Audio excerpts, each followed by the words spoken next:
Alright guys, welcome back to Rod Doing Stuff. So I've had a lot of people request a build list on my hot tub heater here. So I'm going to show you that real quick. It's just going to be a real short video. Show you what I made this out of. So obviously the first thing you're going to need is a 55-gallon drum. Then I bought a stove kit off of Amazon. I'll link that down in the description to bake the barrel stove out of. Now these are 4-foot pieces of just black pipe.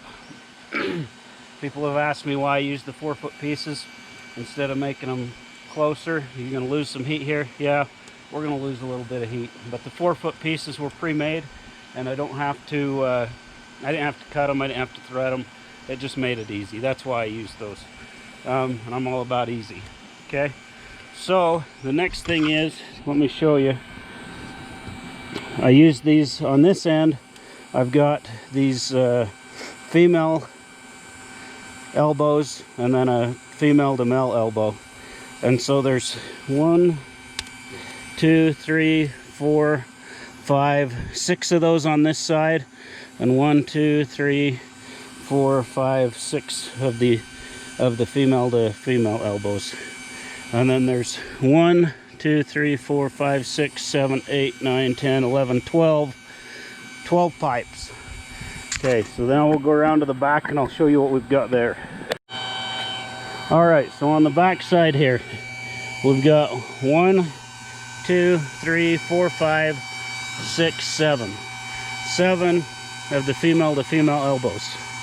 And the male to female, we have 1, 2, 3, 4. This one I drilled off, so I had to put this piece of pipe in here just to space it out. If you marked it right and had it drilled perfect, you wouldn't have to do that. You could use these, but it was easier than trying to re-drill it. And so then down here you can see I've got just a valve here, so I can shut that off. I have a pressure relief valve here, and then 2 valves here.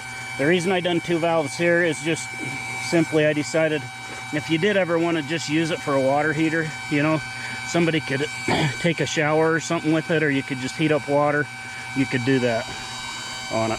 But that's basically what it took to build this thing. And what I did when I put these through, I put just a spiked end on the end of one of these pipes, and then I just punched it so I could see where that was to drill the holes. But that's basically how I done it. So if you want to build one, you can. That's the build sheet. It's pretty simple. It doesn't take a lot. And hope you enjoy this video.